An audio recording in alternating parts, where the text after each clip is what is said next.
moved in 3 years from what was to implementing this project, to starting the implementation of the project after 3 years in government.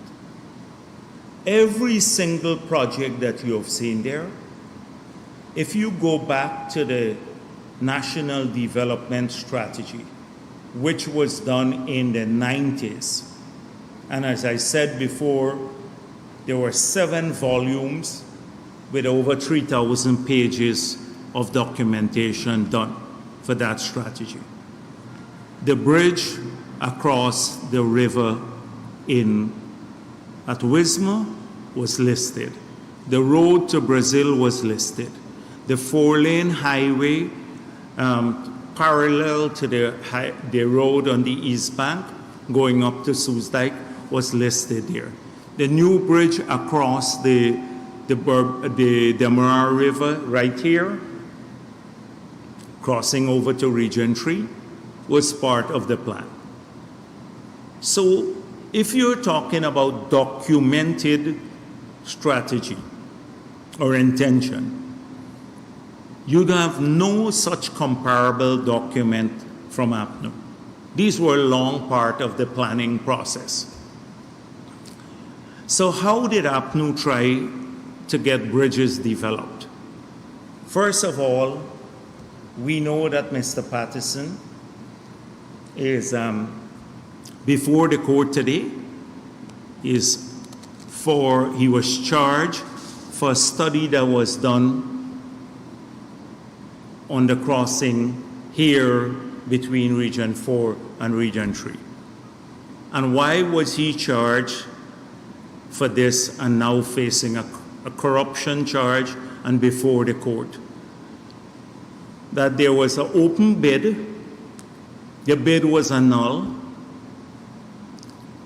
and Mr. Patterson then took an unsolicited offer to the cabinet. Unsolicited, that meant someone went in, offered him directly a proposal bypassing the bidding process. He then took that to the cabinet. Now the law, the Procurement Act of Guyana says that you cannot take a document directly to the cabinet because cabinet has no right of approval of contracts. When I was president, we removed the right of cabinet to approve contracts. Cabinet can only issue no objections to contracts. If they withhold a no objection, they have to state why.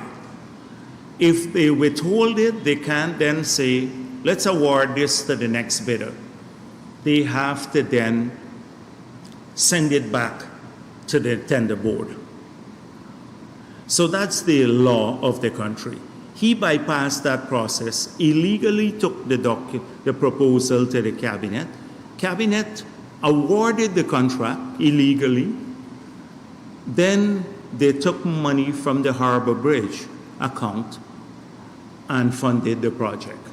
A large sum of money where they can't now reconcile the balances on the contract versus how much money was taken.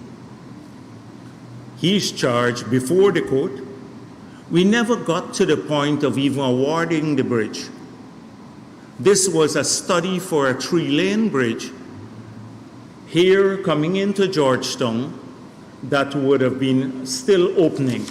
So for the next century, the next 60 years into our future, we'd be stuck with a 3-lane bridge that was going to wind its way just out of the area by where Monishwar is and go into Houston on Stanley Ming's land, taking a turn, and we'd be stuck with that project forever. We never got to the stage of even contracting because I suspect that there was money to make even on their studies, so they left it at the studies. Had we had APNU in government, you would never have that bridge. And the fact of the matter is that this can be borne out by their record. So that is how we move. We came back into office, we said, we're not going to do a 3-lane bridge. You need a 4-lane fixed structured bridge so that it can remain open all the time. That's the only way you will do several things. One, you will reduce the time and the inefficiencies and the maintenance costs, future maintenance costs, because once you have moving parts, you have a lot of costs. Two, we will then be able to open up all the opportunities on the West Bank. Because if you don't have a fixed structure and of the nature that we're building, it's hard to move land containers, develop wharving facilities and other facilities on that side of the river. That was part of our planning process. As a result of which, we did the feasibility study, we raised the money, and through a public process, we awarded the contract. We had some of the top negotiators in the country, Mr. Hoosty, Bert Smith, Gaskin, an engineer, along with this Secretary to the Treasury, Pasha, and they were key negotiators. We concluded a contract. The bridge is under construction now. The bridge in Linden, they did a study somewhere in 2016. And again, I don't know about the details of that study because I'm finding out how much money was spent, but they love the studies. The study was for a 2-lane bridge. They came up with $30-odd million for the 2-lane bridge. Just imagine 2016, 30-odd million with no inflation. We've managed, from then to now, prices have moved because the economy has moved. And we managed to get a 4-lane bridge awarded for about $35-36 million. A 4-lane bridge.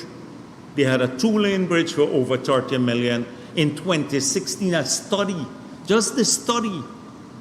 That's all they're good at. So if they think about it and study something, that's good enough.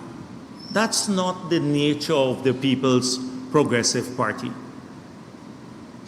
So they were thinking about doing this 4-lane road to the Soesdijk Highway.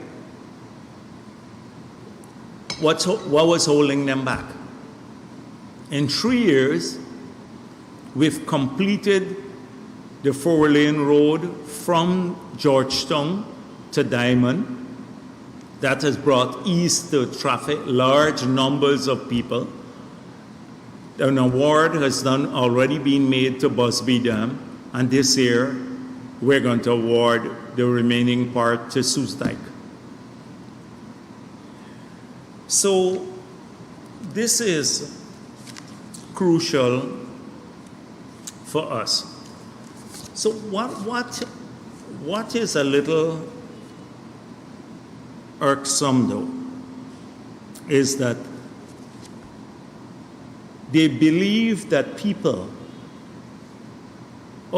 I don't know how you say this with a straight face, that if you believe that if you think about something or mention it once, that is how you actually get it implemented.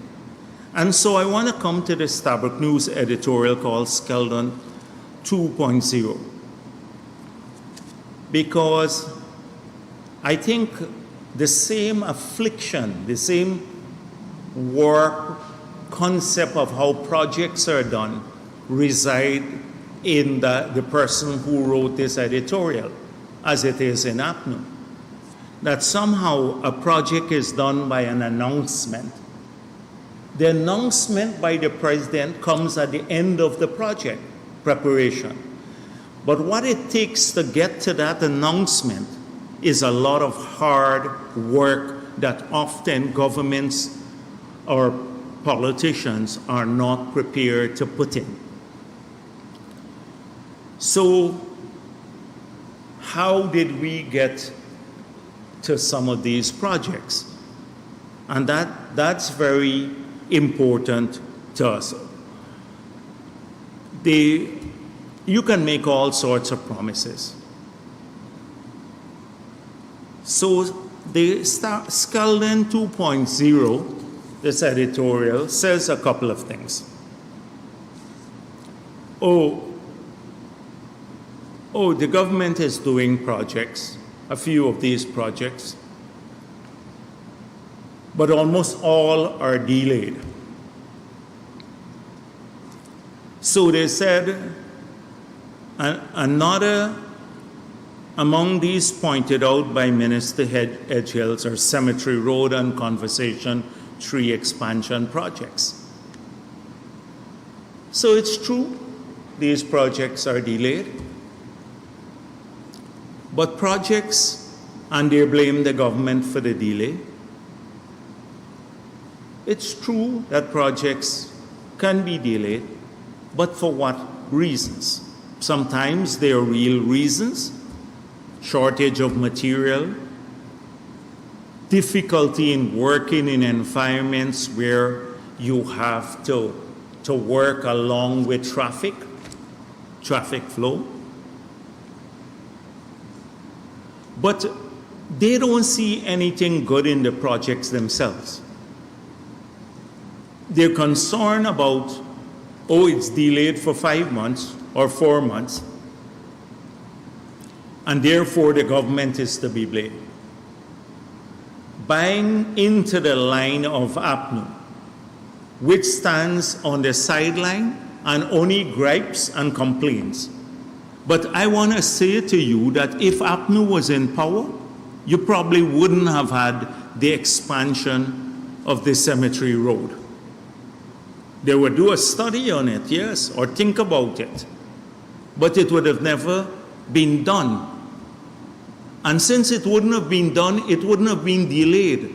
So Stabroek would have been very happy because it's not delayed, but it's not done. At the end of the period, you're never going to have it happen. The fact of the matter, even with the delays, and we don't like delays, but we don't set out to, the government don't set out to have a project delayed. It's part of what you have to deal with in life, in daily life, in a country of our nature, especially a country that is growing so fast as our country is. So at the end of that project, people going to South Georgetown would start getting a better experience coming in from the East Bank. They don't see the bigger project. Stabroek News will not speak about the master plan for Georgetown, which we have spoken about already, and the master plan for improving traffic flow for the most populous region in our country, Region 4, that we're now building a 4-lane road from Mahaica to Georgetown on the railway embankment that would see considerable improvement, even if it's going to be delayed for 6 months beyond. At the end of the period, it would see considerable improvement for the people who live on the East Coast coming into the city. And that when they come into the city, they would not have a choke point by the Russian embassy where a 4-lane gets converted into 2 lanes. That traffic could be diffused along the East Coast at Ogle, where we will have a 4-lane road at Ogle, bypassing the city, going straight to the East Bank, but connecting back with Aubrey Barker Road, so the entire South Georgetown now would have access onto Ogle. So they don't have to come through the city anymore. You can come from the East Coast, drive into the city, come to Conversation Tree, then go to a 4-lane road that runs between Camberville and Prashad Nagar, 4 lanes there, or you can come down to the Russian embassy, Or you can, at Ogle, take a bypass and come into the city through Arby Barker Road. Not a word about that. Oh, they're concerned about the few months delayed in the Cemetery Road bypass and the one for Conversation Tree, without talking about the master plan. And we have a master plan. So not like APNU. You wouldn't hear Patterson. And I know, anyhow, I'll talk about that a little bit later, but you wouldn't hear them talk about this plan. I can go on to talk about the traffic flow from the East Bank. And when the other 4-lane road from Crane gets connected through the bridge and then through the connector road coming all the way to Ogle, you would have 12 lanes coming in from the East Bank into the city. This is the plan for the people who use these roads, the people of this country. Under APNU, there would have been no delay because none of this would have been done, as we've seen. So, another example they mentioned, so after Cemetery Road and Conversation Tree, they said another example is the Schooner to Crane bypass on the West Demerara, a road of a mere 4.1 kilometers. So it's a mere 4.1 kilometers for Starbuck News. But we had to find the resources, which we did from the Treasury. We didn't take a loan. 2, we had to design the road. We had to acquire land for the road to come past there. There are several bridges along that road, large numbers of bridges along the road to come to from the bypass, in this mere bypass. But this mere bypass will improve the traffic time for people coming from the West Bank. It will cut out probably half an hour in the morning. Half an hour, this mere bypass. And yes, it might be delayed a few months, but it is happening. You can go on the road and you can see it being built today. And they should be proud that it's being built by local contractors too. They should be proud of that. But that, again, the president made a high-profile visit in July. They're complaining about, oh, the president is going to visit these things, but they're delayed. As though they have a big problem with him visiting things in this country. That triggers them. The Linden-Mabura Highway contract, again, Edgehill said, oh, only about 16 kilometers have been completed, and this is a major road. And the new Demerara Harbor Bridge, again, is delayed. Now, clearly, they don't, and the reasons they're saying, all of these projects suffered from the same maladies. A government with its pocket full trying to do too much too quickly, using contractors who are often inexperienced and under-equipped both in machinery and labor. So that's what they're saying. Now, I already told you how we went out to tender for the bridge. And the bridge is going to be completed. They don't see this as a massive achievement that will transform the lives of people there. But the contractors are inexperienced. So this is one of the best companies building bridges in the world. When we went to tender for the contract for the Linden-Mabura Highway, this was done through a grant that we had from the British government and a significant loan from the CDB. And we had to go through an international tender. We had to have a no objection for the contractor from the CDB. This is not an inexperienced contractor. The contractor is one of the major contractors building roads in Brazil.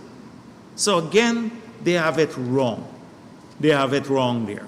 But at the end of the day, this project will be completed, all of these projects. So then they reserve the best for last, the gas to energy project. So first of all, so again, this project may be delayed, but Jagdeo said sometime in May of last year that the timeline had not been affected. Now the timeline has been affected, but it's not because of anything except the handing over of the site was later than anticipated. And they know that. They already know that. But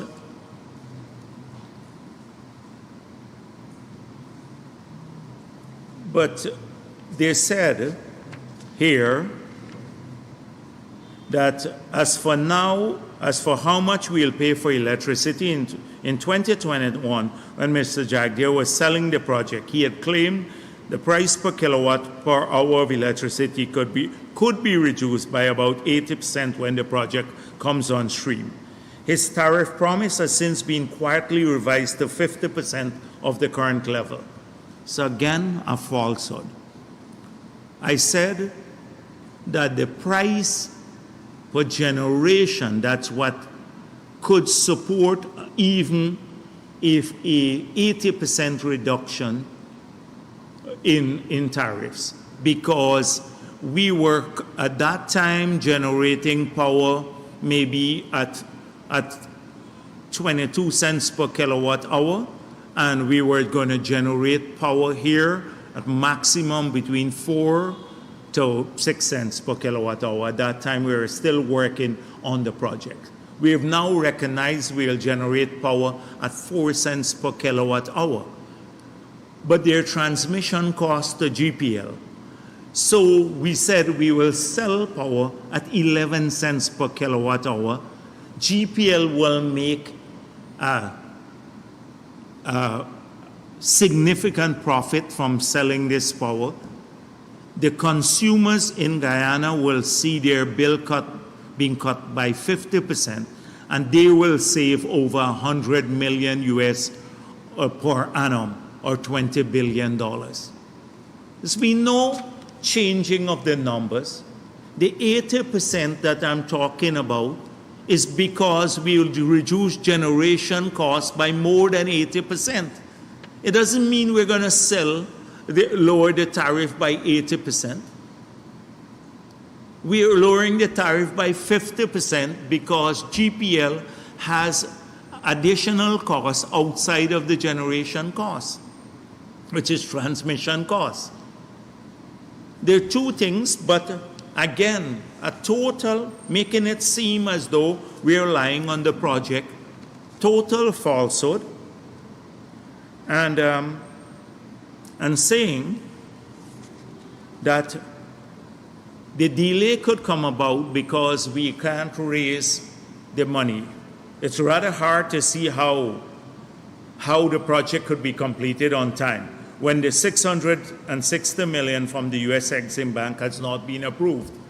Well, it hasn't been approved, but we are paying from the Treasury. We're meeting all of our commitments to the contractor. We haven't stalled the project or say hold on the project until the loan is approved. I've explained here that the loan will be approved. It will be retroactive financing. And secondly, we have alternatives should this not be approved. But right now we had a good engagement with Exim Bank and we expect it will be approved. So to say because they don't see how this would happen, the timeline for the project, it being completed, because the loan has been approved, is up-new thinking, not Stabroek News typical thinking. So but this is in an editorial in Stabroek. Again, it's necessary to point this out because so many lies in a single editorial. Then they dealt with, so Jagdeo, two projects that Jagdeo had left, the Skelland project, which was a brainchild of Jagdeo, and two, that was a failure. And secondly, another failed project was because Jagdeo took a loan for the expansion of the Chedijagan International Airport, which took 11 years to complete. So I got the loan, the project was conceptualized, then I left office, and a number of things happened after that. So on those two projects, I'm going to deal with the Skelland factory at a major one press conference or in an interview directly, to point out that these are the same people who advise you to say that politicians must stay away from making technical decisions. They can do the planning, but they must avoid that. We hired Booker Tate to do the feasibility study for this project. If you go to Booker Tate's website today, you will find that that document is still up there, where they said, it's there. This was posted since the year 2000, I believe, or even just after. It says the government, the Guyanese Sugar Corporation approached Booker Tate in 2000 to assist them in developing their sugar industry with the intention of increasing sugar production. It spoke about the project scope and technical. One of the Booker Tate's roles as the client's representative was to provide a comprehensive and detailed factory specification, which incorporated latest designs and technologies. That was their role. We hired the best company in the world at that time with dealing with sugar to do not only the feasibility study, but also to design their factory. Apart from their management contract, we then hired them separately for millions of US dollars as a project manager to oversee the Skelland factory, to see that the contractor built according to specifications. So they had to give approval for designs, and then they had to ensure that the contractor built according to specification. They were part of the management team when we went out to a public tender. They were part of the evaluation of the public tender. They were part of the selection of the Chinese contractors. The factory failed to perform because there were several things wrong with the design. That Booker Tate, the best company in the world, the politicians stayed away from it, were overseeing the project. We filed a lawsuit. We refused to pay them their management fee. They filed a lawsuit against us. We filed a lawsuit counterclaiming that they were project managers and they were responsible for these failures. We outlined how the factory in many cases failed and they were give approval for the designs. So what happened? The government changed in 2015. Nigel Hughes was their lawyer, Booker Tate lawyer. They won the case where they were directed we withheld their management fee. And the judge dismissed the counterclaim that they were project managers and they led to the failure. What did APNU do? APNU didn't appeal. We had strong grounds to prove that. All the documents, we would have won that case. To prove that they were, as project managers, they failed. And they had financial liabilities there too. APNU never pursued it. Never pursued it. So we will come back to this. But if anyone has any doubt about this, this was you can easily find the court document, and I would suggest that APNU, the Stabroek News asked APNU why they didn't pursue our claim when we had all of the documents to show that they were responsible for overseeing the project. They were paid by the government as project managers, and they never performed their tasks. Politicians, we didn't know how to design the pump dumper, but the pump dumper failed based on the capacity several times. You had a factory of one magnitude to process X amount of cane, and the pump dumper that they designed was feeding half of the amount of cane into the factory. You could easily Stabroek News, if it was interested in the truth, and it lies about 200 million. There was never 200 million spent on the project. It's 130 million, and that included the 25 million, the over 25 million there for the 25 megawatts of Wärtsilä power that we still use up to today in the plant. A bunch of lies have been told so often about this project, but Stabroek News could easily go to the court document. I want them to ask APNU, since they mentioned this, why didn't they pursue this? Or was it because Stabroek had a benign view of Booker Tate? I remember how they thought they were the saviors of the industry. This benign group that we brought in from abroad. That's one.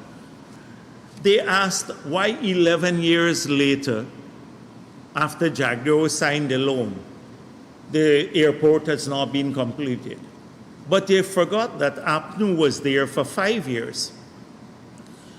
But this was the project, and I can say the whole contract, and I'm sharing this with you. This was how the airport was supposed to look when the contract was signed. You see a new terminal. You wouldn't have seen what you're seeing now, the rehab project that they did. This is what the project would have looked like.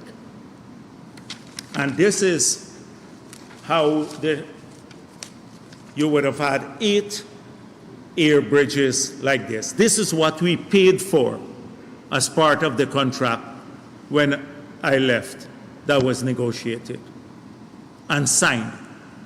You ask Patterson how we ended up from this to a rehabilitation project, taking the old building and rehabilitating the old building.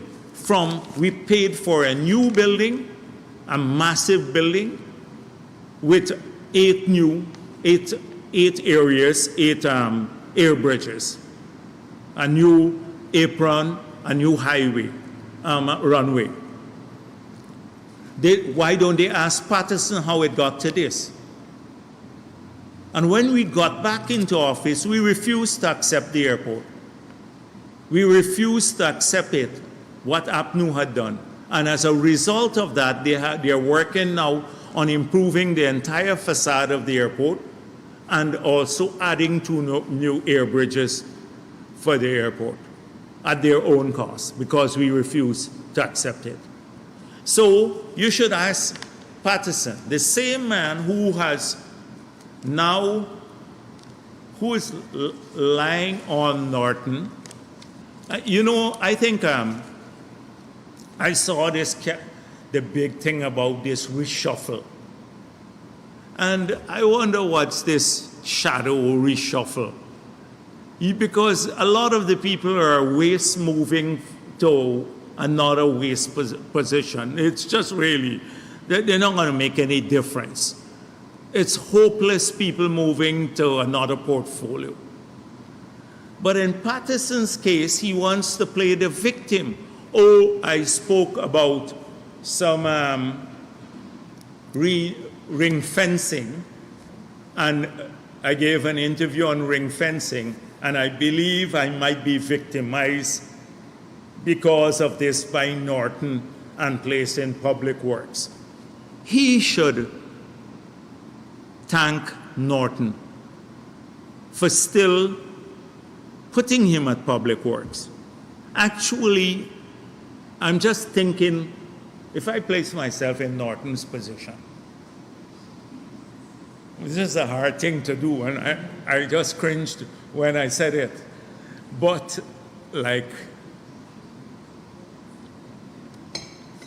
if I, like we believe in a make-believe world and stuff like that. So, Patterson says something like this, and I'm thinking, this guy has no integrity. It was his party that signed the PSA. He defended the PSA. It was his party where one of the general secretary, I think at that time of his party, was listed on Exxon's, his law office was listed on the PSA as their local office. It was Trotman who, contrary to all the advice, rushed to sign this PSA. It was Trotman and the AFC who allowed Exxon to draft the cabinet paper approving the contract. Not a word in 5 years, they defended the contract. And now to say, oh, let's renegotiate or ring fence. Why, if they thought ring fencing was so important, why didn't they include it? Why didn't he say that when the contract came to the cabinet? Was ring fencing included? What role did he play in that cabinet, this Patterson, when the contract did go to cabinet? From what we got, in fact, the cabinet paper approving the contract, but drafted by Exxon went to the cabinet. Why didn't he do that then? So Norton has to deal with, is between a rock and a hard place, to deal with a man who has no integrity and who is being charged in his tenure at Public Works for corruption on several counts. I told you about one, the one what he earlier in the press conference. He was also charged for awarding contract to their advisor for supply of scales that never came here. We know now that people were buying gold jewelry for him from when he was Minister of Public Works agency under him. And Norton had to decide where to put him. And Norton had to put him back again at Public Works. Imagine a person, unprecedented in our history, that has all of these valid, real charges against him, not trumped up charges, that could be substantiated. In this shadow cabinet, he now goes back to the same portfolio that he was accused of corruptly managing, apart from the incompetence. So, I guess Norton was pressured to do this, but he must have had a hard time between lack of integrity and the charges for corruption and Public Works. So you think it's the Figueroa matter that is really saying, anyhow, with shadow cabinet, they would remain shadow for a very long time in the future. Shadow for a very, very, very long time. And so this is an important issue. But I want to come back So this editorial here, I hope that Stabroek would do the due diligence and ask how a project that was signed for this building ended up with us receiving that one. Because this is what, when I was president and when I left, and that we were supposed to get. And then APNU took it over, and it remained so until APNU 2050. The changes were made in that period. But they would avoid accountability. They don't have to answer for anything. They don't have to answer for the $1 billion missing on the Durban Park. Stabroek is not concerned about that. That project moved with a great speed, no delay there. It was a fantastic project, no delay whatsoever. And this one on Skelland, there are questions too. But we'll come back to Skelland in another form, because they like to the political issues. And they on the budget issues now, the president has spoken a lot about the budget. Budget will be next week. And as you know, so Mr. Norton today said the obligatory things, like the same things generally that you would say over and over. Oh, they have a plan. Their plan is people-centered.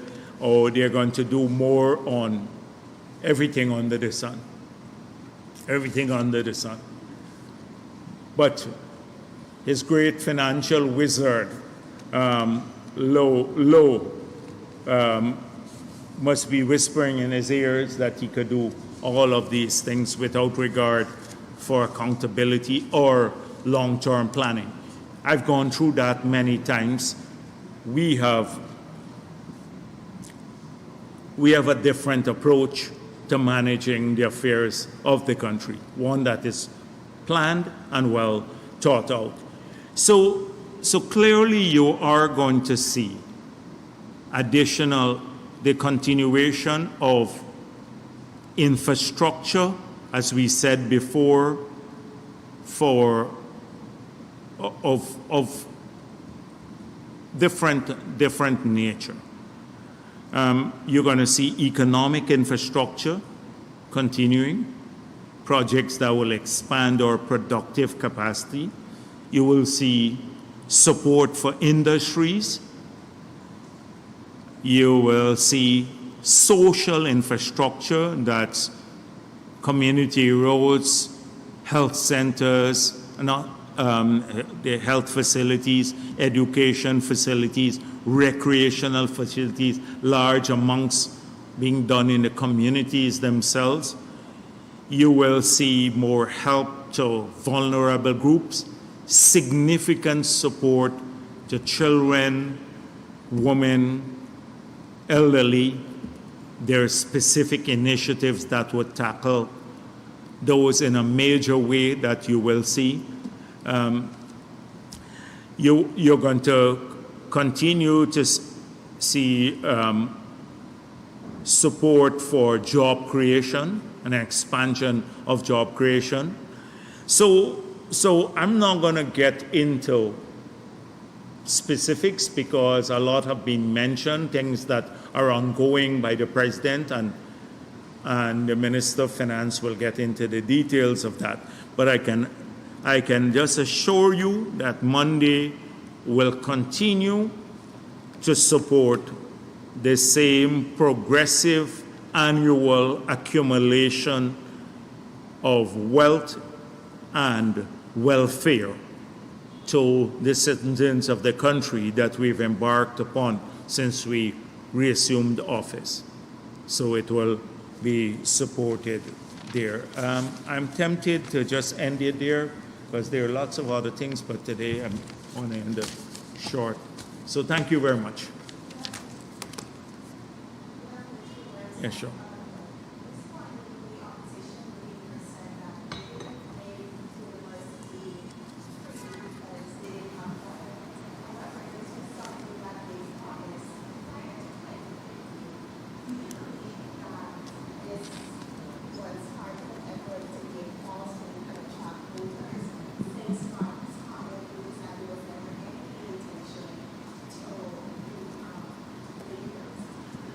So again, this is the same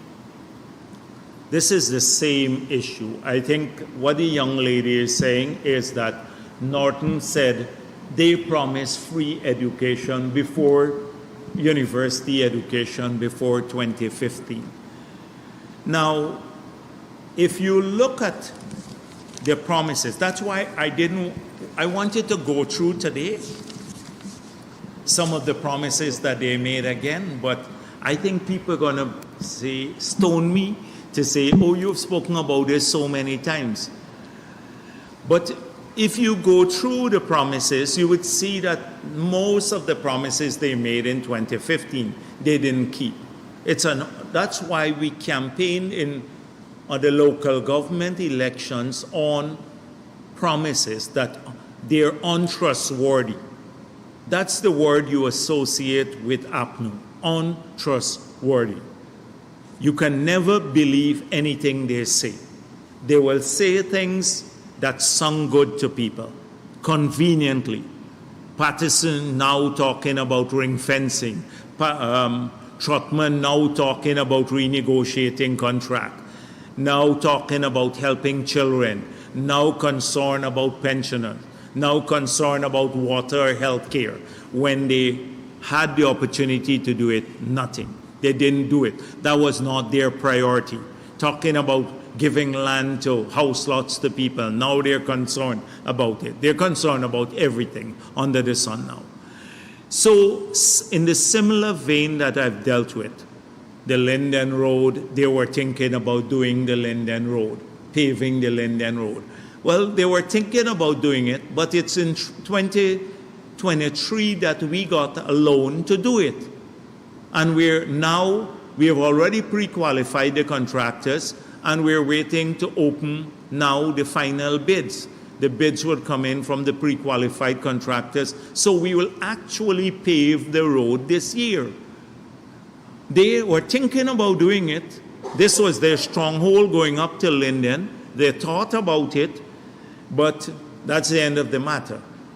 They couldn't even say, in fact, they said they left a loan with us. I don't know where they left this loan. Maybe it's in Patterson's pocket. So the loan there, but only in 2023, we got this loan from the Islamic Development Bank for $200 million to pave that road from the Susdai Junction into Linden. It's a massive investment. And that came in 2023. So the same thing with education too. Free university education. We now have to work out the details of how we ensure that people who have taken loans, that we ensure or they also have relief, so they don't have to repay the loan. So effectively, if they don't have to repay the loans, what does this mean? It means from the very first year that we got into office, we have actually implemented a free education. Now, there are some people who've been paying who may be disadvantaged because they have paid.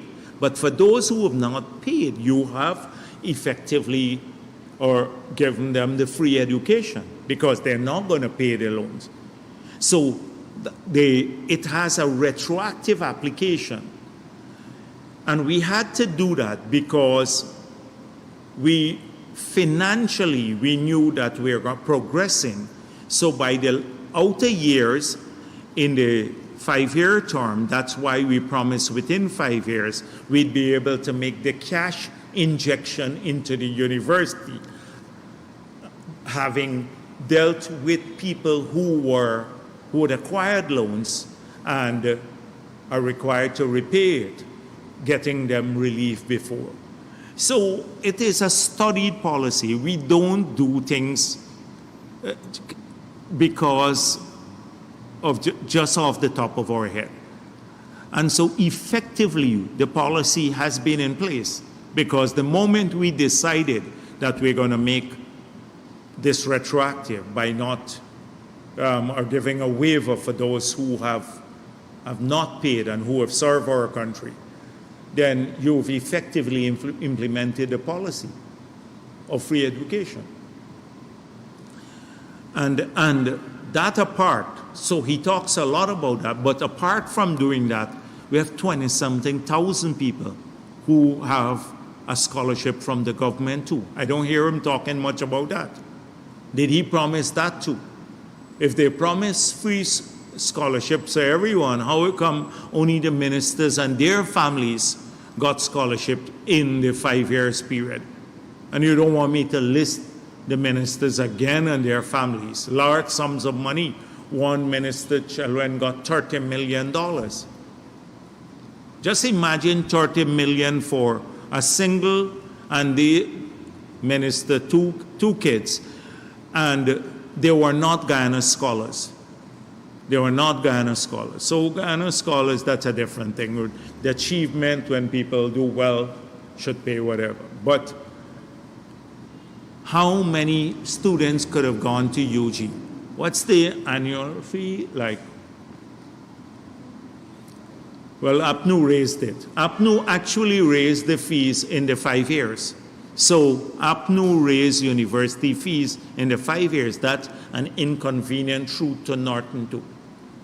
But you could have probably had maybe, and times 300 people go, maybe 250 persons go to the University of Guyana on an annual basis,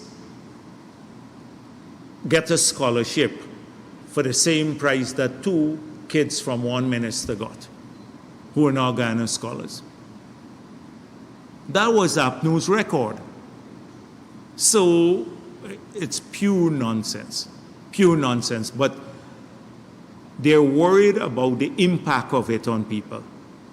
They're worried that people may somehow have a better view of the PPP, that people who they've been lying to all their lives might have a better view of the PPP. They have no genuine concern. If APNU were to win in the future, none of these promises would be fulfilled. I'm telling you, none of them. They just do that conveniently to use people. The opposition is also The opposition has claimed that there has been no increase in food production in several regions, namely Regions 1, some parts of Regions 4, Region 7, and 10. What is your response to this? And could you possibly share some of the major initiatives that were undertaken by the government? So again, it's a racist kind of thing. So no major increase in food production in 7, 10, and 1. The two regions are controlled by APNU.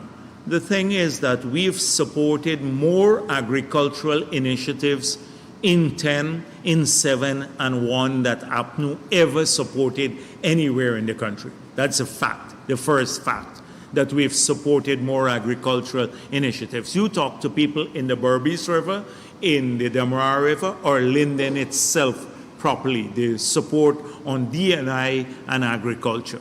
They've had more support on agriculture. That was the government that increased land fees at MMA, talking about agriculture today, by moving from $3,500 per acre for land and water charges to $15,000 per acre per annum. Now, that's the same government that removed taxes or added taxes to machinery and equipment for agriculture, pesticides, fertilizers, etc. Granger said to the rice farmers, you can't expect any support from the government. This is a private industry. The sugar, 7,000 agricultural workers, sugar workers were sent off. So credibility on agriculture is a poor thing again. It's a zero credibility on agriculture. Last week or the week before, I was telling you about the need for greater extension services to a lot of these regions. When we're in Region 1, for example, we are looking at the possibility of upgrading now the terminals in Region 1, the wharves, so we can ship directly into the Caribbean. We're sending better breeding stocks into the region. In the last 2 years, it's over 7,000 swines that we've done, breeding animals that we've done distributed alone. That's only pigs. But I can go through the long list of stuff. And in Region 1, planting material was the big issue.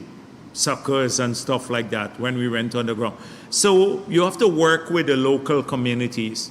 Often we've had some tough situations like in the villages and food security. Like I met with the two shows. They had the drought killed off a lot of their crops. One time in Apatary and Rio and all these places in 9, the floods damaged all their planting material and crops. We had to import planting material from Brazil. So it's a tough situation in these areas too. A lot of them don't have and they don't export their agricultural products. They utilize it mainly for subsistence purposes in these regions. But our work has been to bolster production in all of these areas. So what Norton is saying is nonsense. Nonsense, again. Yes. Yes, Kaichurni? Okay, I see the gentleman. Hi, good afternoon, Dr. Jagdeo. Shervin. Just some clarity on what you said about Norton and Patterson. Just some clarity. Do you support Norton's decision to move someone that has been so vocal in the oil and gas sector, given that you have said many times before that people can change even if they have a past? Yeah, but you have to change view with credibility. You cannot do it conveniently. I think Patterson's character, in my view, this is my opinion of him, he has demonstrated that he is like a yo-yo. And that his views now on ring fencing are convenient because he gets free publicity by the Kaichou News. Anybody who talks a couple of words like ring fencing, Kaichou News will get a vagrant off the street and give him and say he's a specialist if he speaks about ring fencing, interest rate for the projects. If they talk about renegotiation, they would go and scrape the bottom of the barrel for anybody. And so publicity, AFC has thrived on that, people like Ramjatan and Patterson. I remember in the period leading up to the 2015 elections, some of them, Glenn Lal boasted that he used to take them home by him and school them, that they had to be schooled by Glenn Lal, and then in exchange his newspaper gave them a favorable view. I don't know if they're doing that. He's doing the schooling at home again, but clearly the favorable view is there. So I think it's convenient. It's convenient.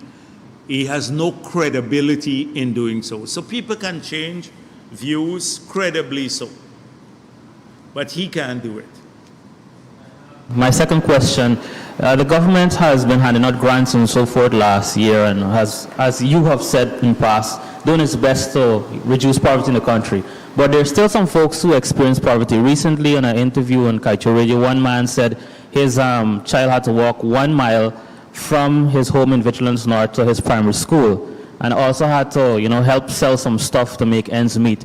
Some folks complain of not having bus fare to send their children to school. What do you have to say to these folks as you begin a new year, 2024?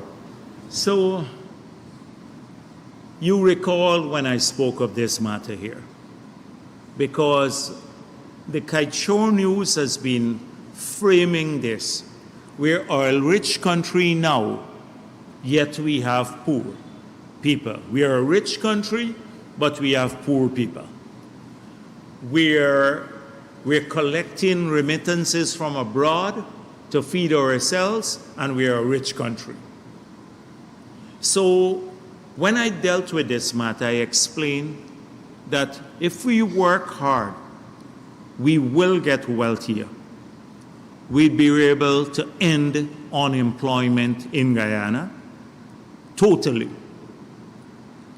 We have managed to get 50, 60,000 people working back again since we got into office.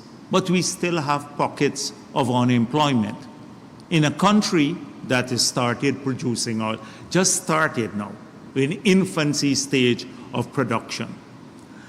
So that's the goal, to get everyone employed.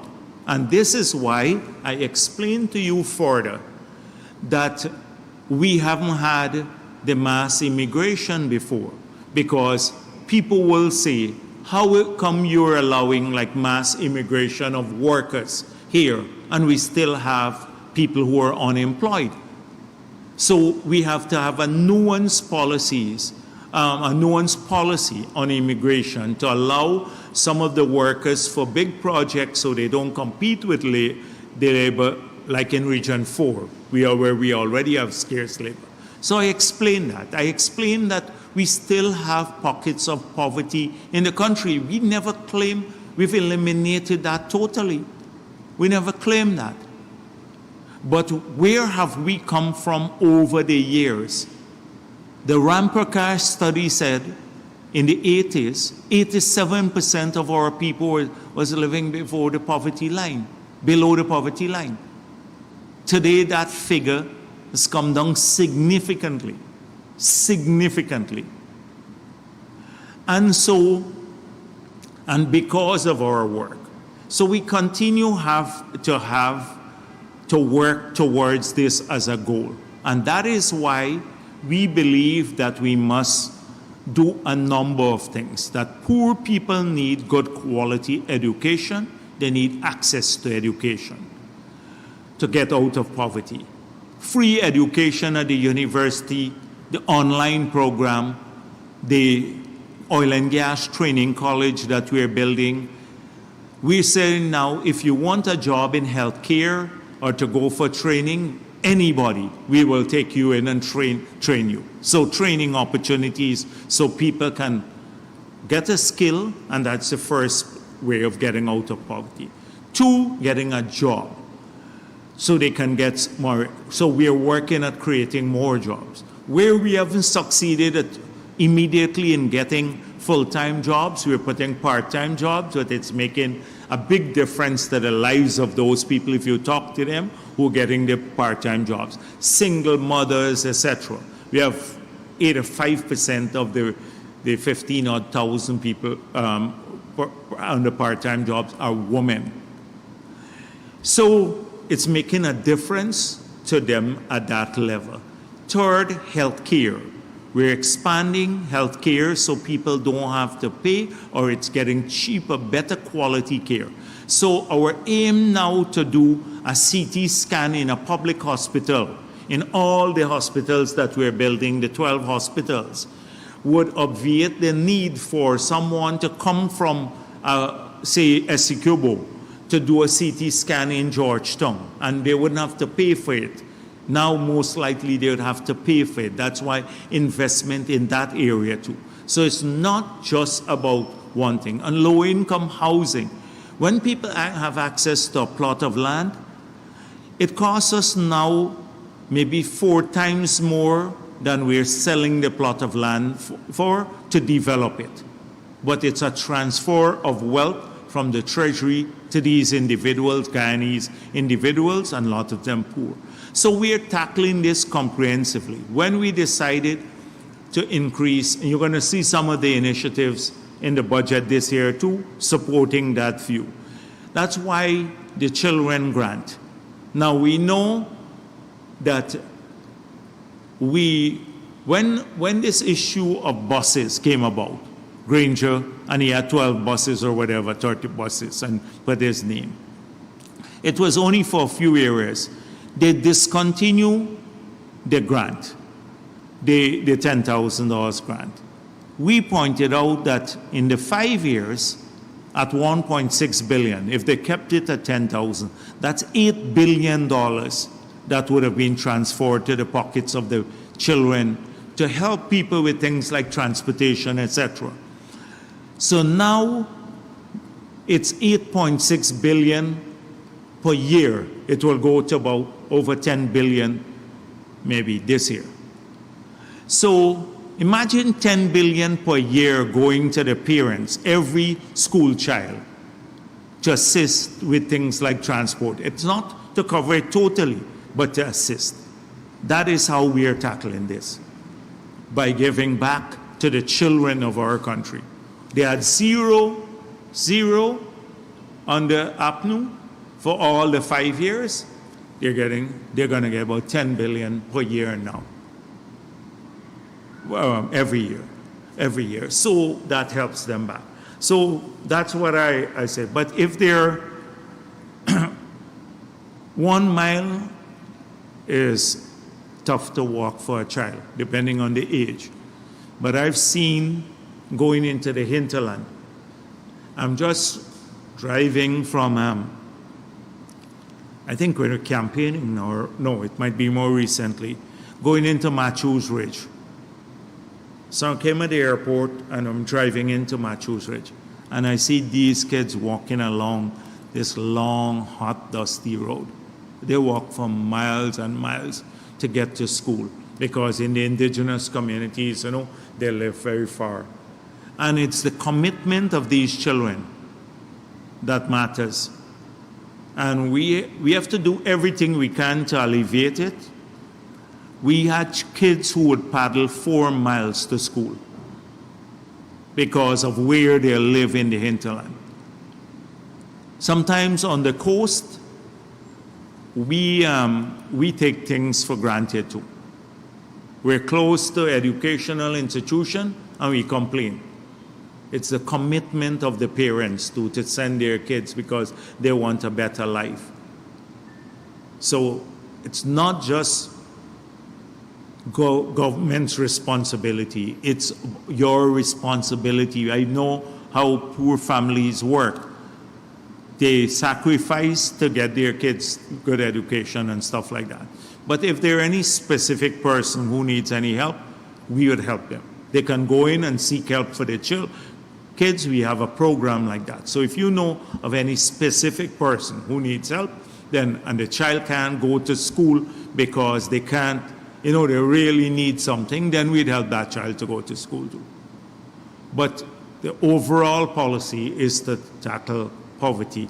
And it is not, we never claim that we've ended poverty. And we are not a rich country as yet. If you look at our financial program, only England Lyle said.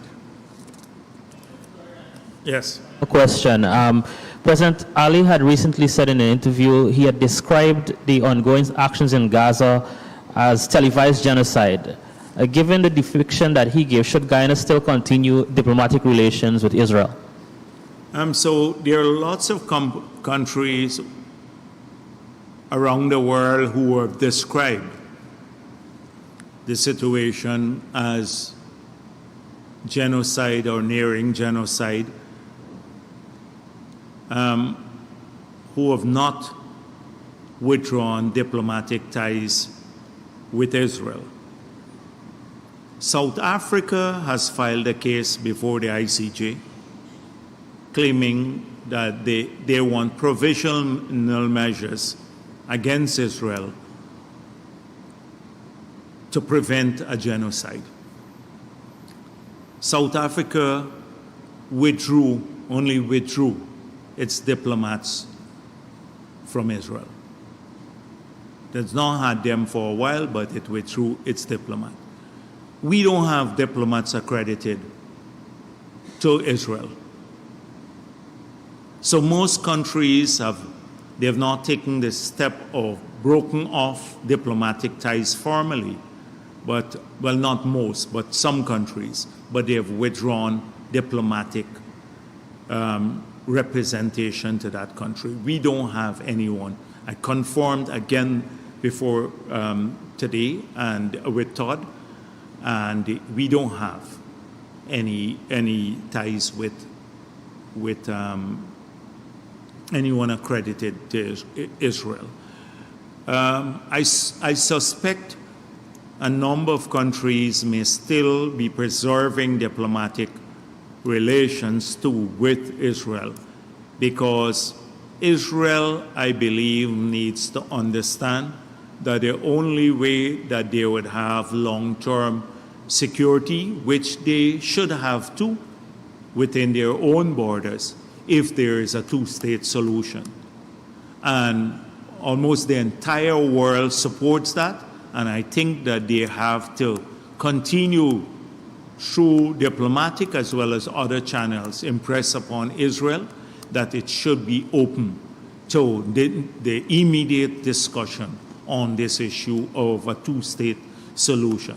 The Palestinian people have to have an independent state so they can live in dignity, peace, and to be able to grow their children in a condition of freedom and without fear that they would suffer the atrocities that are currently being committed on them. Yes, please. Samuel NCM News. Dr. Jagdeo, based on Mr. Norton's comment to the press conference, he said, "We expect the 2024 budget to be more of the same, infrastructure over people." How do you respond to that? Well, if more of the same means we're going to continue to support our children that they're treated so despicably, then yes. And if it means that we're going to continue to fulfill our promises to the pensioners to double their pension by 2025, then the answer is yes, it's more of the same. And if it will continue to support the expansion of health care, then the answer is yes. Or more scholarships to people? Yes. And if it will continue to build recreational facilities for people in their communities, sporting facilities, community roads, yes, the answer is yes. So it's more of the same. If your path is a progressive one, more of the same is good. It's when you have a destructive path like they did and no plan, more of the same is bad. And so that is more of the same here is a compliment from Norton, because we've been doing the things that people want, the things we promise them first of all, and the things that when we go out, they say, these are our priorities. So that's a compliment from Norton. I wish to thank him for it. You said previously that more than 80% of the manifesto promises have been delivered. More, 90-something% now of the manifesto promises. But like some are ongoing, so we will get to the doubling of old age pension by 2025, so complete it then, and then all of the other things. So we are, when we are campaigning, you're gonna see this. I'm telling you now, we're gonna campaign on what we did, what we promised, and what we did.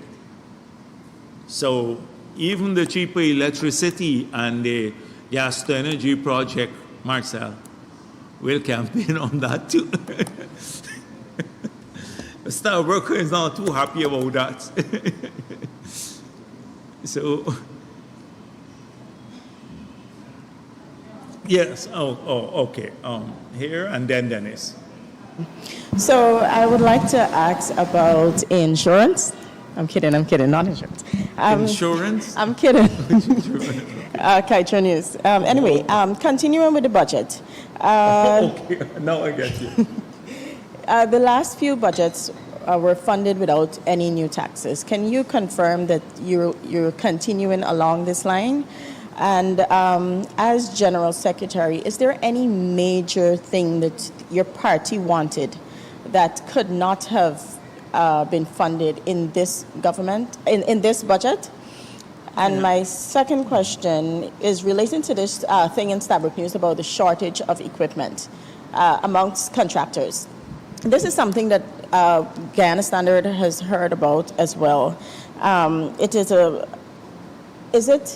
Has government been able to confirm this? And if this is accurate, is any measure in the pipeline to address this so that local contractors can remain in the game, but we don't have to suffer the backlog of these projects? So I can confirm, because I wouldn't have done it because I let the minister say it, but it has been a trend of the PPP governments. And we also, this is something we promise in our local government campaign, no new taxes, but I can say that even at the national level, that there will be no new taxes. The second issue is the shortage of equipment.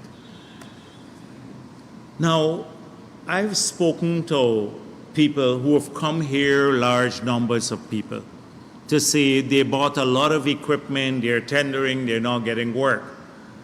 And I say, they got to keep tendering. So they're claiming overcapacity.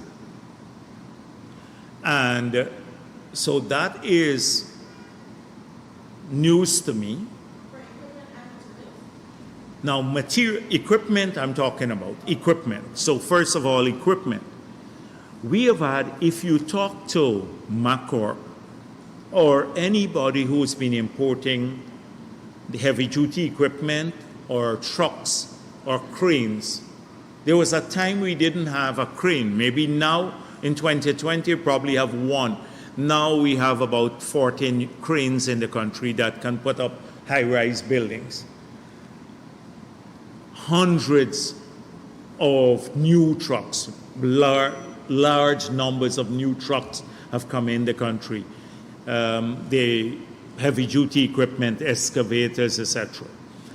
So I don't think, I saw the Stabrook thing about a shortage of equipment, but they were relating it to some of these projects, like the Harbor Bridge and the Lindens Mabura Road. I don't think those suffer from a lack of equipment. So material, on the other hand, initially we had a problem with quarry products.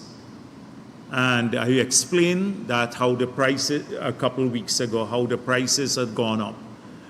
But very early we gave new licenses to a large number. Almost anyone who came in and applied got a quarry license, about 10 persons or 10 companies, of which about 6 have started producing with massive amounts of investment, tens of millions of US dollars.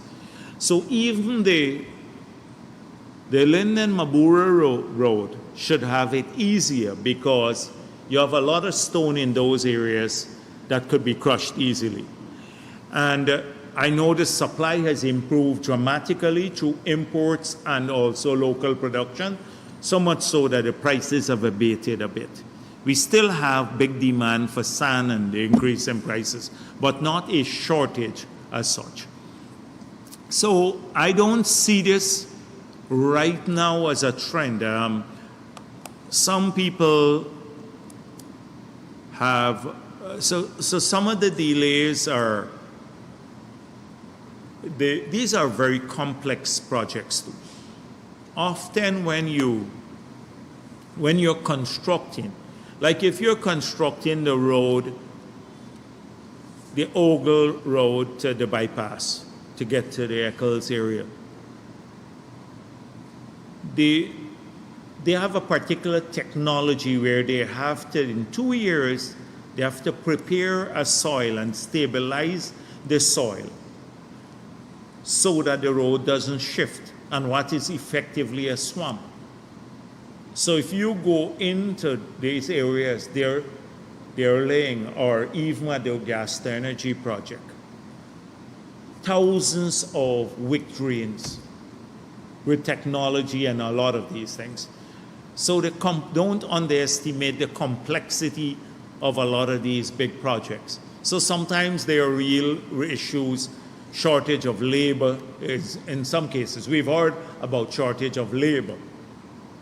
And we're trying to allow people to bring in some of their labor, especially on the foreign-funded projects, those, so that they don't have to compete with local labor. So I don't see that so much now. A little earlier it was like that, but it is started to abate, but there may be individuals. So individual contractors may have this problem, like a shortage of equipment. But if you look at the system, I don't see it as part of the system. And then there was the party. No, the party worked on the manifesto. Remember, we work on this manifesto when we're in opposition. So we know what's in the manifesto. We knew the state of the affairs of the Treasury. We had our own internal forecasting systems. We didn't operate like APNO. I don't think at Congress Place they will ever forecast what revenue will be in the outer years. So they can talk off the top of their head, like Elson Lowe saying you can fund the salary increases from interest payment on the NRF. And then Peeping Tom supported him, which is nonsense. It doesn't make sense. So they don't do that. But we did a lot of that internally. So when we presented our manifesto, we knew we could accomplish it. So we are only in the discussions now. There are lots of things that we did not promise in our manifesto that we are doing now. And you will see in the new budget things that will enhance welfare of people. So we are not limiting ourselves to the benefits of the promise that we made in the manifesto alone. So this is the kind of interactive discussion. So I have the good fortune of being in the cabinet as well as General Secretary of the party. So there is no conflict here whatsoever between party and government. But we do a lot of our own internal work. So when we go to a discussion, we know what we want, because from the party level, we have our ears on the ground too. What touches people most, what their concerns are, that sort of thing, and especially children and those sorts of things. Yeah, thank you. And party business. I wanted to know if the party has started discussions yet on the Congress, which you said would be held before the end of this first quarter, if a date has been floated or anything to that effect. Yes, the party central committee met. So the executive met last Saturday, and they decided that I think it's the first week of May that the Congress would be held. Mr. Jagdeo, Dennis Shabal, sir, could you say what is the current status with respect to negotiations with the oil companies that have recently been awarded the blocks? And secondly, is your party courting or thinking of courting Mr. German Forguera? Every week you come with something, Dennis. I don't know, you may be, there might be a rogue party member telling you tales which are not true, but just misleading you. Okay, no, so let me answer you. So the first question is, what was it? I met with the minister, and he said that the firms were requested to supply additional information, that the information will come in by the end of this month, beyond which they will hopefully be able to conclude these arrangements. So, Minister, you can follow up with him, but he said that the deadline for the submission of additional information is the end of the month. What are these So, types of additional remember, information? I said to you that we assessed the proposals on the basis of a number of criteria. Our consultants did too. So now we have to verify that what were in those proposals. So we ranked them based on what people said. And then we decided to award. But the final sign-off we have to do the due diligence to see what was in the proposal that won the bid. The companies can meet those obligations, and they have the wherewithal to address those issues. So that is where we are now, because you recall someone was saying that there might be one individual. I think you asked me that question. Someone asked me a question that there was some individual who was a former honorary consul for, I think Marcel asked me that question, for a country that may be part of a proposal. And I said, at this stage, we have to do verification of a number of things, that the source of funds have to be legal and everything of that sort. So you still have that work to be done. On the issue of Figueroa, I don't know if this has anything to do with his removal from this Jumbie, what, cabinet? Yeah, it's ghost cabinet. Call it ghost cabinet. So the ghost cabinet is like, could be rumors. As General Secretary of the party, we've never had any such engagement with Figueroa about joining the PPP. And I don't want, the APNU has a way, I think Mr. Figueroa has been critical of this decision, saying it's undemocratic. I don't want it to be used that somehow, because APNU has this quick way of using the PPP as the bogeyman. You know, we knew he was discussing something with the PPP, therefore this was punishment for that kind of engagement. Let me say categorically that has not happened. No. So the answer is no. He is not been formally or informally by me requested to be part of the People's Progressive Party. Bring back to the oil question. Sir, has any of the companies expressed any degree of apprehension about going forward in light of what we had been seeing in the last few weeks? No, we Or have they sought clarifications on any matter related to? Not that I'm aware of. You could verify further from Vic, but no such concern was brought to my level. Not a single one. Yes. Please use the mic here. Oh, you want that? That is all right. Hello? Oh. Yes. Given your workload, this is following up on Marcel's question. Given your workload, do you plan to continue as General Secretary of the party after Congress? We have a democratic process to elect a General Secretary. So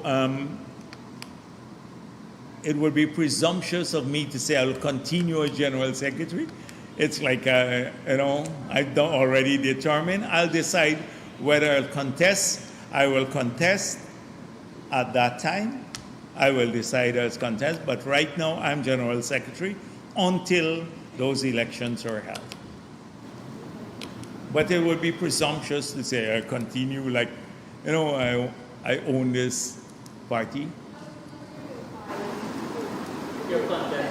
No. That's what I said at that point in time. At that point in time, you will know. But I'm General Secretary until that point in time. I'm just seeking clarity on the figure. Yeah, go ahead. You said, as General Secretary, you have no knowledge of the BBC reporting Mr. Figueroa at this time?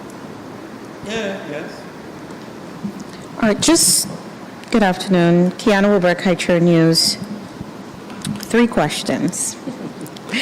Regarding the MOU with India, part of it states that they will assist in helping Guyana with the development of a framework for regulation.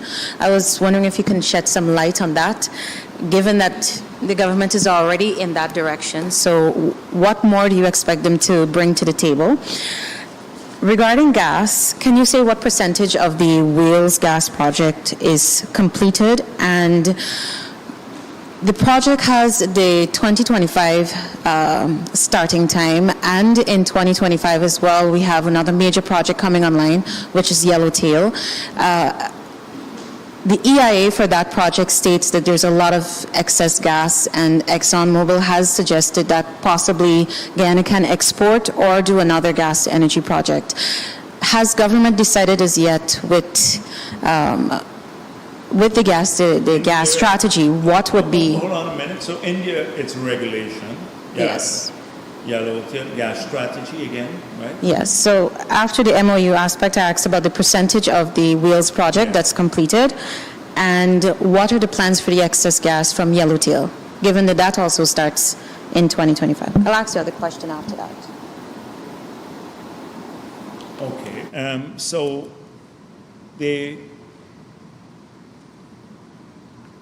I see the building out a regulatory framework for the oil and gas sector as ongoing.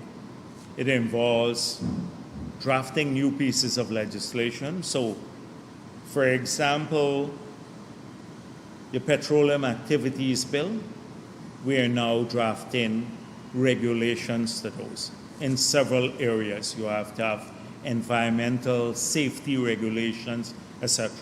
That those have to be promulgated or laid in Parliament also. So they give effect to the provisions of the Act, the core Act. So there's still a lot of detailed work that needs to be done on strengthening the framework for better regulating the sector. And capacity building is a crucial part of it too. So we believe that a number of countries can help us in this regard.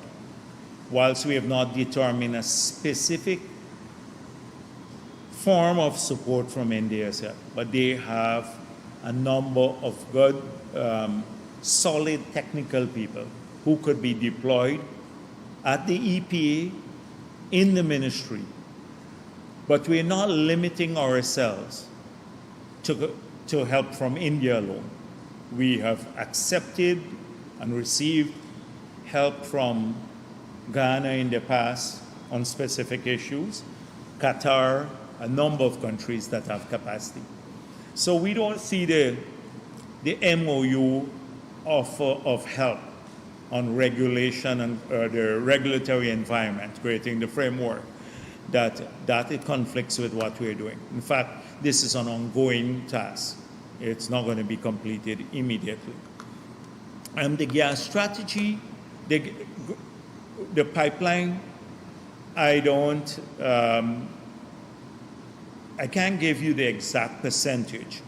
Just yesterday, I spoke with the people from Lenseca. We had another meeting, large meeting. So I was asking them specifically about that.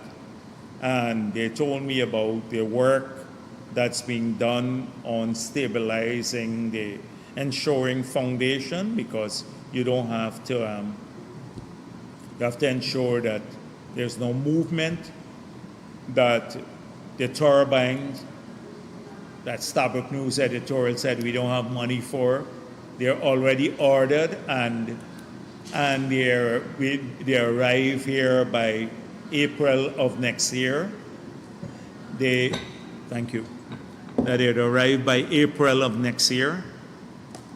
So it's ongoing. I can't calculate the percentage.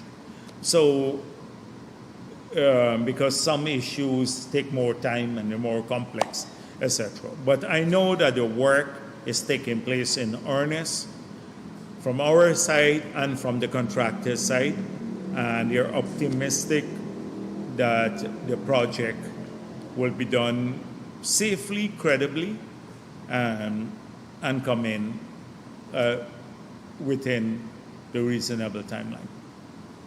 So that's on it. On the yellowtail, etc. So we're doing work on the completion of the gas strategy. Now, all of the comments we've received from the public have been deposited with our consultants, etc.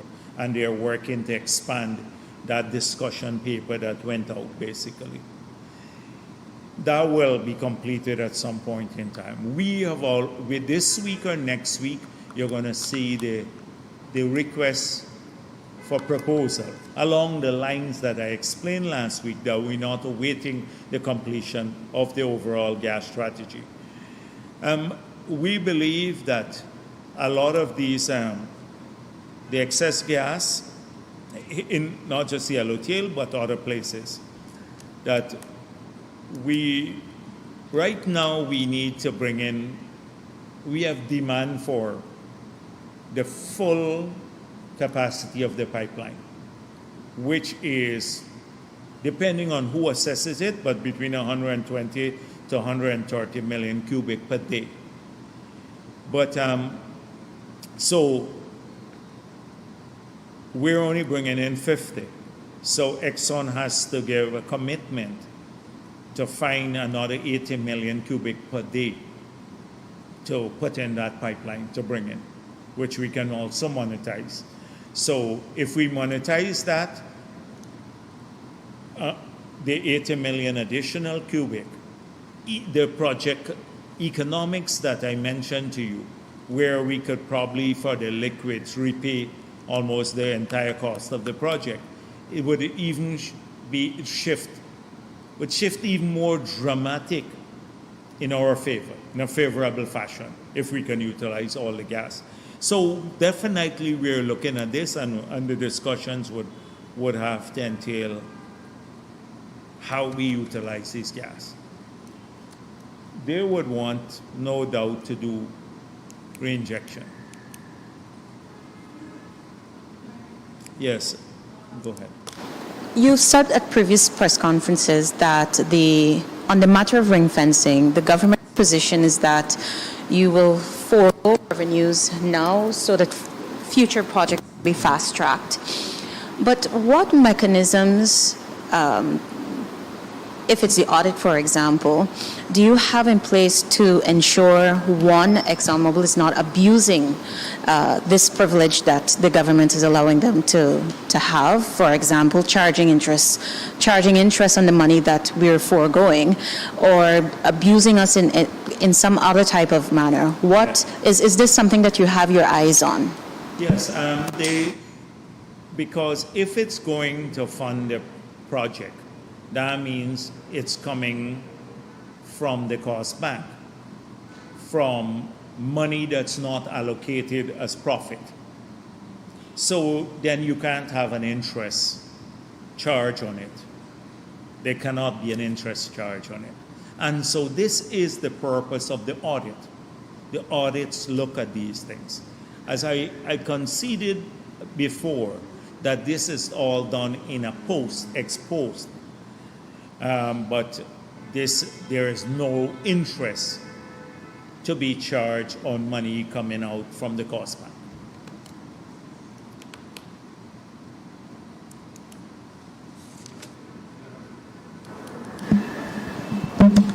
Okay. Good afternoon, Vice President Kim Hawking from Oil Now. So the IMF recently put out its for consultation report on Guyana and gave generally positive reviews Sometimes when these multilateral financial institutions like the World Bank and the IMF give projections, because of the rapid pace at which the economy is advancing by virtue of oil, sometimes the statistics can be startling. There's a particular one I'm hoping you could help me put into perspective. The IMF, which did that report, has made projections toward 2028. And according to the IMF, by 2028, there will not be a single country in the world that has a higher GDP per capita based on purchasing power parity than Guyana. Does that make sense? Can you put that into perspective? Yeah. As an economist. Our per capita GDP will get up above 30,000 US dollars, which in nominal terms is not the highest per capita GDP in the world. There are several countries, developed countries, that would still have higher nominal per capita GDP. The United States of America has over $70,000 per capita GDP. We will definitely be the highest in a nominal sense in the Caribbean and one of the highest in the region or among developing countries. But what happens is that the purchasing power parity has been a concept developed by the international community and has been used widely now by the multilaterals to assess goods and services that you can purchase from one nominal dollar. So if you can buy this basket of goods from $1 in, or this teacup, well, this is not teacup, this is this big cup here, for $1 in the US. But you can buy two of the same cup for a US dollar, a nominal US dollar in Guyana. Then the purchasing power parity will be double that of the US. So it says if your 30,000 US dollars in nominal terms, GDP, your purchasing power parity GDP will be 60,000 US dollars. And so that is how it's done. So on that ground, it's likely that they are accurate. Could it be also that because oil, the economic activity from oil takes up such a great share in the economy, that these numbers may not necessarily be representative of the purchasing power of the average Guyanese citizen? Yes, it is. It speaks the concept. That is why an understanding of the concept is so vital. The concept doesn't speak about distribution of wealth, even the concept of nominal GDP. It seeks to measure it's the aggregate of goods and services produced in the economy for a single year, that is GDP. It speaks nothing about distribution, that's nominal GDP. So the purchasing power, nominal GDP or purchasing power parity doesn't speak. You could have high rates of poverty, you could have poverty in a country that has a higher purchasing power parity. So that doesn't necessarily mean there's high inequality. The high inequality is measured by something called the Gini coefficient. The Gini coefficient measures inequality in income levels. So this region has often like Latin America has had high Gini coefficients. In our case here, you will have differentiation, but when you look at poverty level, that's why you have to measure income in different ways. So if you heard what we said before, given what we know here, and given the oil and gas industry operating in an enclavic way, you've heard me said that before.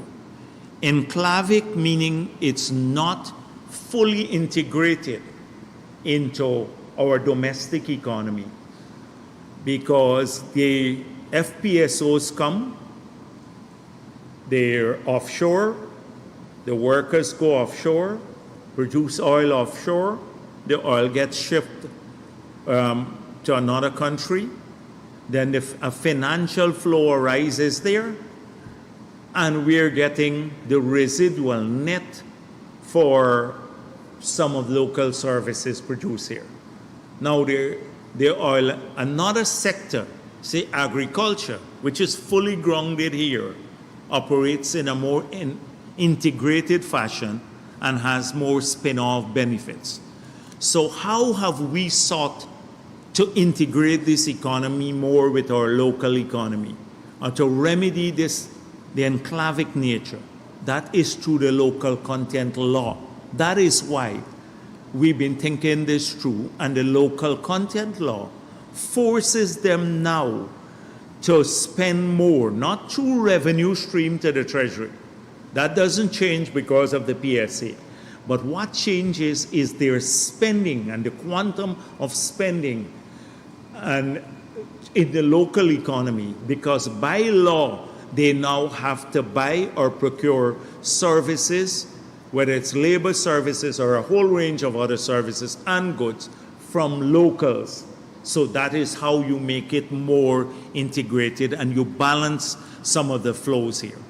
So that is why I said to you, we are in such an early period, we've tackled this very contentious issue that other countries have seen by further integrating more resources being spent into the local economy. And that helps with more distribution, greater flow and greater income levels, distribution of wealth. It's not just distribution of income, but national wealth now. So when you see the GDP now, more and more of the GDP now is coming from domestic sources, because the goods and services are produced by our people, not a French company supplying the food here, or not a French company doing the security services, but a Guyanese-owned company using Guyanese laborers to provide the quality of the services. If it's a French company, in our balance of payment figures or balance of payment, you will see it recorded as an outflow to some extent, a payment for factor. So there are concepts between gross domestic GDP, gross domestic production, and gross national or gross domestic income and gross national income. So let me get back to it. The key thing is yes, so it doesn't speak about distribution of wealth. In the United States of America, you have 30 million people living below the poverty line. Millions of people illiterate. This is a country with a $72,000 per capita GDP. Millions without access to health care. Millions without access. Hundreds of thousands homeless.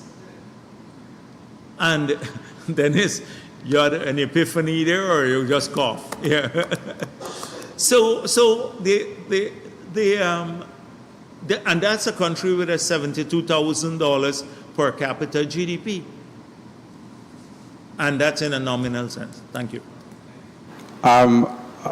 Reuters recently reported that Guyana and India are supposed to sign a 5-year MOU so they can work on diversifying their oil imports. What changed? Is Guyana going to sign that MOU with India? Yes, and this MOU is not any different than the one we were discussing almost a year ago. It had to go to the Indian cabinet. Now, what is part of the MOU doesn't speak about any specific lift and any sale of our oil to India would have to, as we made public some time ago, and even the Indian High Commissioner confirmed, would have to be commercially beneficial to Guyana. So it's an MOU to cooperate in this area, to explore the possibility of sale directly to India, but it has to be on commercial terms. But there is no specific volume or timeline for any such agreement in the MOU. Finally, the government several years ago had given ExxonMobil a green light to conduct a carbon capture study so it could incorporate useful findings into its operations. Are you able to provide an update on what has transpired in that regard? I don't think several years ago. I think last year we did, but time is moving so fast, so you could be right. I've not seen the findings of the study as yet, but definitely in the future. Both the technology and will be vital. The technology for the FPSOs will have to ensure that we reduce our carbon footprint. And globally, if you saw the head of Exxon speaking globally, just recently he was saying that climate change is real, that the world suffers from this overhang. At one time, Exxon tried to deny that climate change was real. He also confirmed that climate change is caused by anthropogenic action or worsened by anthropogenic action. Those are two key positions for the head of Exxon globally to confirm. He said that the oil and gas companies have to address emissions, and he spoke about their successes and their investment in carbon capture and storage. So I suspect that that's part of their global strategy in the future, particularly when there's a price for carbon, to deal with carbon capture and storage, something that we support. We support the use of technology to also do that,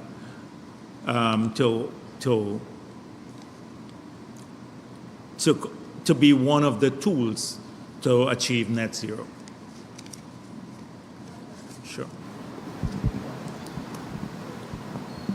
Good afternoon, Dr. Jagdeo and Williams, Kaiser News. Just 3 quick questions. Firstly, the owners of the Jamaica Talawas has resold franchise back to the CPL, citing the lack of financial sustainability.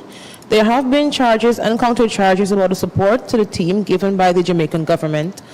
Can you say whether the government of Guyana has pumped monies directly or indirectly into the Amazon Warriors franchise? And if so, can you provide us with an estimated amount? Secondly, how do you respond to criticisms that instead of building a 12-story headquarters for the police at Brickdam, the government could have used much of the same money to improve existing stations and build new ones where needed? And lastly, relatedly, has there been any study to justify the construction of the 6 new hospitals that are being built by a government and the locations which they're going to be placed at?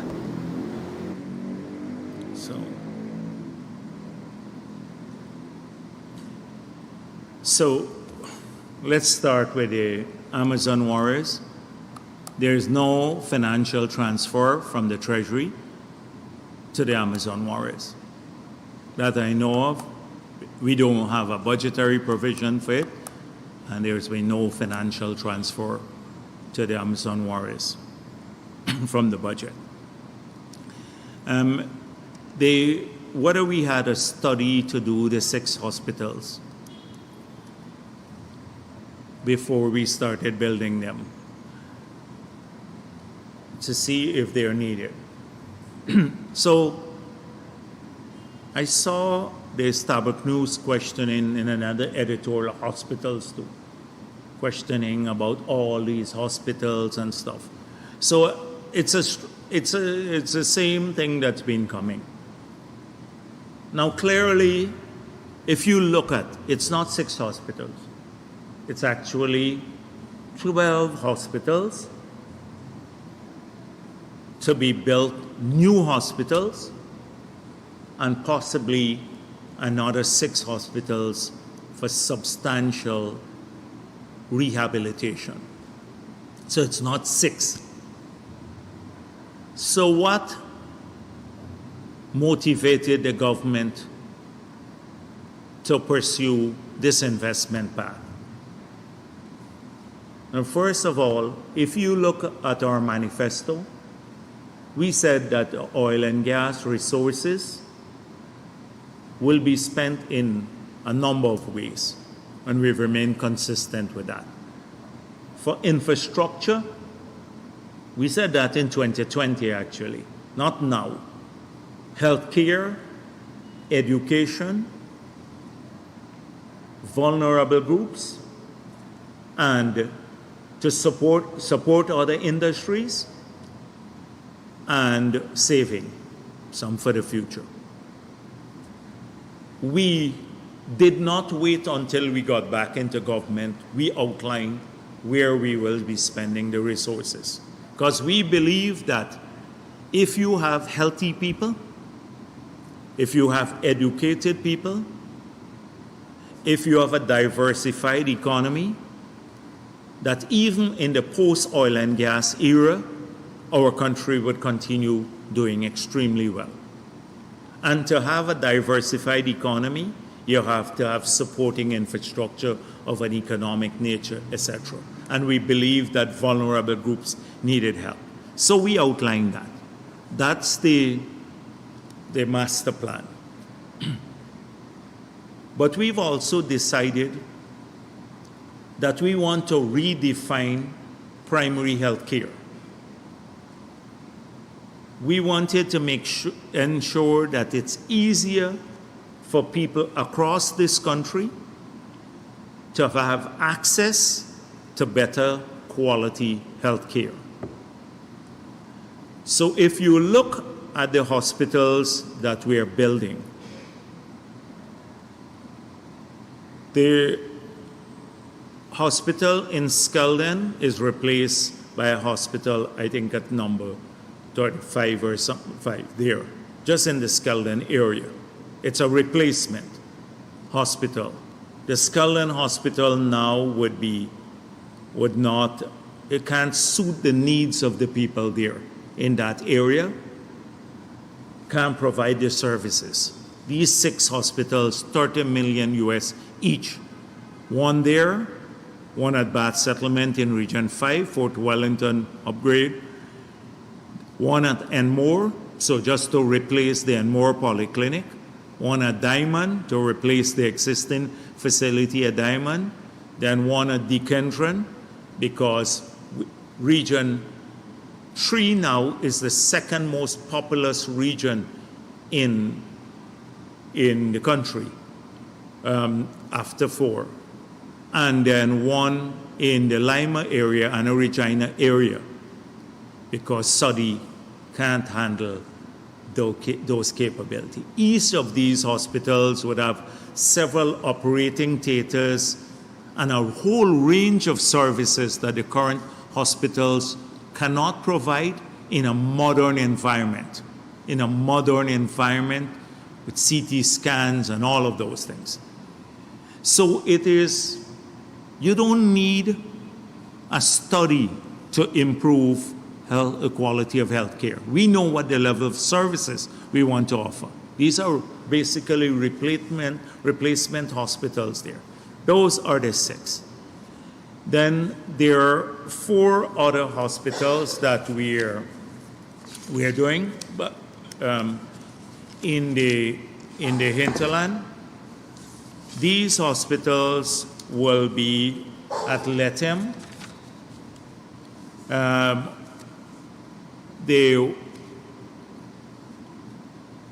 So the hinterland hospitals would be more telemedicine type of diagnostic centers, high end.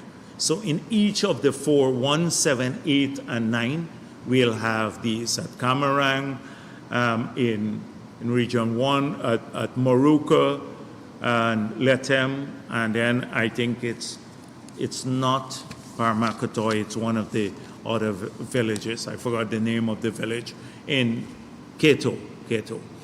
So these are the 4 hospitals there that will bring great diagnostic but telemedicine capability to the people of those regions.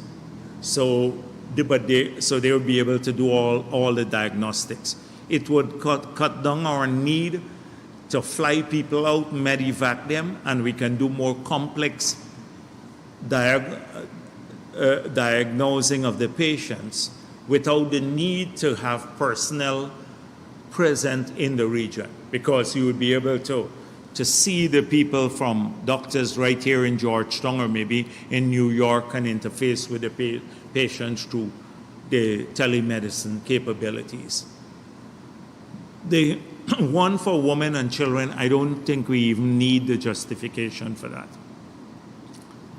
We need to, our infant mortality and maternal mortality have been too high historically. We've worked very hard to reduce that, and then the complex operations for our children and women can't be done in the current environment. Georgetown Hospital is overcrowded. We'll remove those 2 sections out of the Georgetown Hospital in a modern 160 million, over 250 room hospital at Ogle. The same thing, New Amsterdam, I saw Stabrook questioning the justification. Their biggest concern is that Jagdeo somehow break down some building that had historic significance when we were building the new hospital through the Japanese grant there. The New Amsterdam Hospital, I broke down some building there. I don't know. That was the Stabrook biggest gripe about it. And saying, why do you need a hospital like that in New Amsterdam? A 160 million, 5 operating theaters, etc. They don't understand that's a large county.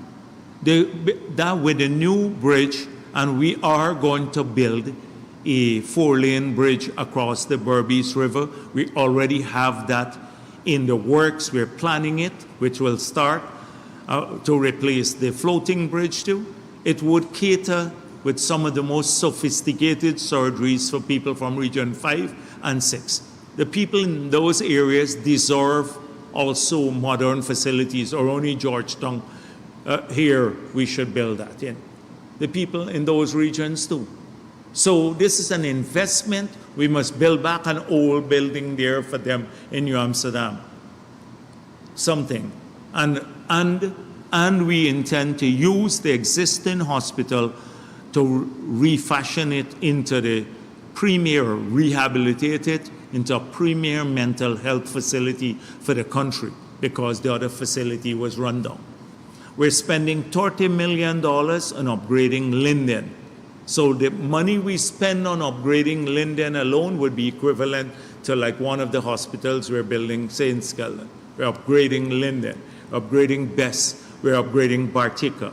We'll upgrade even Suddy. All of that is part of a plan for better health care to the people of this country. So everything is thought out. And in fact, we should be lauded. So if the hospital is delayed by 3 months, heaven helps us with the Stabrook. Oh, it's going to be delayed by 3 months. Not that at the end of this, you would have a modern network of hospitals with the facilities now. That doesn't make better health care in the country. It just gives you the facilities to deliver better health care. Parallel, we're working on personnel. We're working on management through an arrangement with a US-based institution. We're working on the private sector, incentivizing them for better health care too by removing the corporate tax. This is a sector plan that we have. So every time they see the president opens the New Amsterdam Hospital, big hullabaloo, APNU say, oh, we were thinking about something, Kaichur, Starbucks saying, don't build it, etc. This represents an implementation of a master plan. It took a lot of work to get there. The location, the design, the studies, all of these things to get to the point of signing. They should laud us for this. They should say, oh, in such a short period of time, the government has done all of this, instead of saying, oh, another one of these promises, and we don't know if it will happen. It's happening before your eyes. It's happening before your eyes. So that's the second thing. And then what was the police station. Similarly, we have a master plan for improving security in the country, security. So we need to do that. We need better trained police, which we're working on separately. But we also need a whole range of facilities and technology and upgrade of the environment. You need that building, and you need, which would be a central police station that can do a large number of things, not just policing. But have you gone to like Scotland Yard? I've gone there and seen how operations are done. The central police station, it might be 12 stories high, but it would be the nerve center for crime fighting across the country. And in a modern environment, we have to support, the technology will support it. It has to be bolstered by good quality forensic labs. We're already putting in security cameras with facial recognition software. We're working on a biometric project that would allow us to know where every person in Guyana, every criminal in Guyana who has a record, we can pinpoint where they are at any moment in time. Through facial recognition software, we'll be able to track every person who comes into our country who overstays their visa or anything else. All of that being worked in at different pieces. So it is not just a building we're putting up there. It is a plan we're rolling out. So that has to be done, as well as upgrading all of our police stations across the country, as well as better equipping them and ensuring that we use technology for better security in our country. It's part of a security plan. Of with the hospitals and so on, do you think that the government will be able to reverse the tide with respect to the bleeding of nurses that we've been seeing over the years? It hopefully over the long run. We'd have to keep training people all the time. We'd have to bring in people. We have some people now from other parts, the same way our nurses are being stolen. I think we may have to do some of this policy ourselves. You have some registered nurses around the world who we may be able to recruit to at pretty competitive rates, nearly competitive with what we pay a nurse now here. And we have to explore all sorts of things to keep our hospitals going. So we should, in the outer years when our income levels go up significantly, that's when you start seeing the outer years when you can sustain it from a predictable flow, higher income levels. We should be able to do that. And we're designing even the hospitals and our system.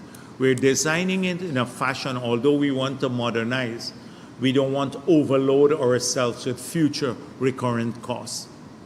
So that is an essential part of the design strategy.